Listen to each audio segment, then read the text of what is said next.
if you always tell people that, okay, I'll get back to my team, let me speak to my lawyer, they will take it more seriously than when they know that you are the only one working on your own. Hello guys, good day. My name is Janet Oduye. I'm an entertainment lawyer, music publisher based in Lagos State, Nigeria. You're welcome back to my YouTube channel where we talk about everything entertainment law, music publishing, and music business in general. So if you're just following me on YouTube for the first time, so I've been posting these videos regularly for the past 2 years on LinkedIn and Instagram. So if you're just joining me, so make sure you go down to the previous videos I've made on music publishing, legal services in the music business and the music business, so you don't miss anything. Knowledge is power and you need to equip yourself in 2025. So this is a new year. We are in the year 2025 and I believe that everybody has a new resolutions, plans, goals they've set aside that they are willing to like fulfill or smash this year. But as a music creative, I'm coming from the legal perspective. There are some things you need to do as a music creative so you are sure that your 2025 goes on smoothly. It doesn't really guarantee that your 2025 will be perfect, but at the same time it puts you on the right lane to make sure that you maximize your income, you make more money, you are well protected business wise and all that. And the first thing I'll be talking about is that as a music creative, as I'm talking about a producer or as an indie artist, an on-site artist, I would advise you to register a company. So I'm not saying this is compulsory or this would affect your business or your branding, but I feel like people will take you more seriously if you have a registered company and you open a company account, a company business account to receive payments. Also, as an artist and as a producer, make sure you have a domiciliary account, because so many times I help music creatives set up their publishing and they claim they don't have a domiciliary account. So please have a domiciliary account, because if you are going to be collecting money from international organizations, you have to use a domiciliary account. So starting a company is not like a very compulsory thing, but it's just part of formality to give people a good look about yourself, that you're really serious about your business side of the music. So you can start a company, register a company with the Corporate Affairs Commission for those who are in Nigeria. So the second thing I would advise you to do as a music creative is to trademark your name, to trademark your artist name and your producer name. So the thing about trademark is that it helps you to protect your intellectual property. Trademark is a type of intellectual property, just like copyright. The way copyright protects your lyrics, your beats, your work as a producer, so also trademark protects your name, your likeness, your brand. So trademark is that mark, that color, that name, that phrase, that company name, that business name that helps your brand to be distinguished from other people. So once you trademark your name, no one is allowed to use that trademarked name or company name or whatever phrase or whatever thing you trademark with the law. No one is allowed to use it, and no one is allowed to have a similar name or a kind of trademark that is likely to cause confusion with yours. So for example, now Coca-Cola is a trademark name, so no other person can come up and decide to make a product and name it Coca-Cola.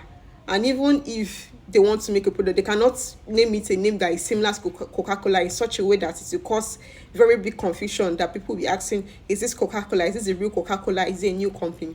So also your artist name. So like I remember this talk show that was going on with the name T Dollar. One person named their self TEE Dollar. The other person named their self T then dollar. So to avoid those kind of things, I would advise you to trademark your name this year to prevent any other person that might be using your name or any name similar to yours from keep using. You can stop them from using your name henceforth when you trademark your name. So the third one is publishing setup. I always talk about this in my previous video.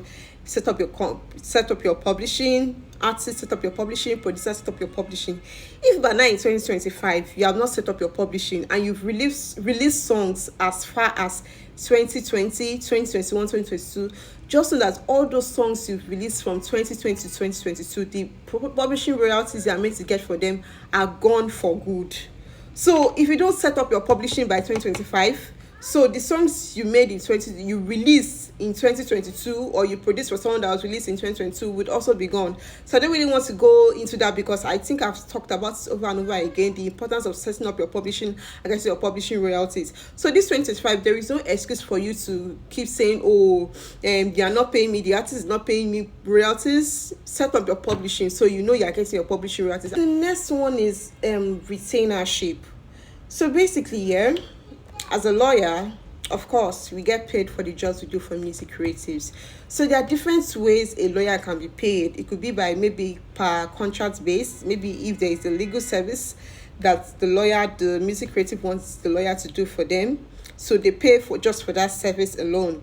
That's a kind of payment. Another kind of payment is commission based. So maybe like there's a lump sum or whatever the music creative is going to receive. So the player can charge 10%, 20%, 30% from that sum that is coming to the music creative.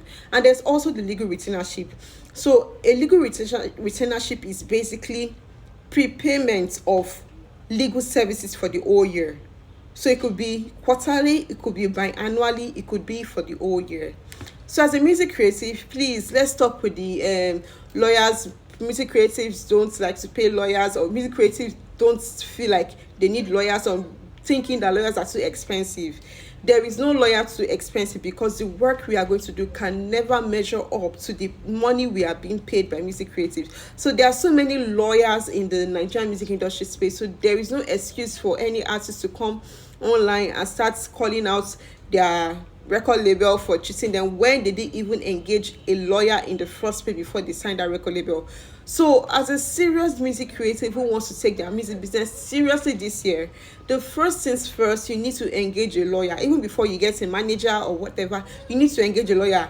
If you have the amount, pay for a legal retainership for the year, so you'll be treated as priority. Yes, if you are under retainership with any lawyer, if you are in a retainership with any lawyer, you'll be treated as priority compared to those people that come on a contract based. So basically, there is really no excuse not to engage a lawyer this year in 2025. So let a lawyer represent you. You don't really have to have a lot of money or millions to pay a lawyer. You can just get a lawyer that you guys grow together. They might not collect money now, but maybe with time you can collect money. So please have a lawyer. And the last one is, you need to build a team. There's no reason why you, as an on-site artist, you don't have a manager doing all this. You don't have a road manager, you don't have a talent manager, you don't have an A&R that helps you when you want to do a music project or anything. You don't have an accountant, you don't even have a lawyer. Like, you are just there forming I'm an upcoming artist, you're entering people's DM. I'm sorry, if you are in 2025, if you intend on still entering people's DM, sending your songs to them to listen to, you are not a serious artist. Let's be frank, because nobody's going to answer you, nobody's going to open your DM and listen to your song, because it just shows you are not really serious for your business. So the first step is, you need to build your team. You don't have to have the best team yet. You can just look for people that believe in you, that believe that you can make it one day. Start with a manager, start with your lawyer. If your lawyer decides not to collect any money for services rendered, that's good, you are very lucky. Get a team, so people will take you more seriously. So even if they approach you for a featured artist gig, for a performance, for a live performance, or a producer, if you always tell people that, okay, I'll get back to my team, let me speak to my lawyer, they will take it more seriously than when they know that you are the only one working on your own.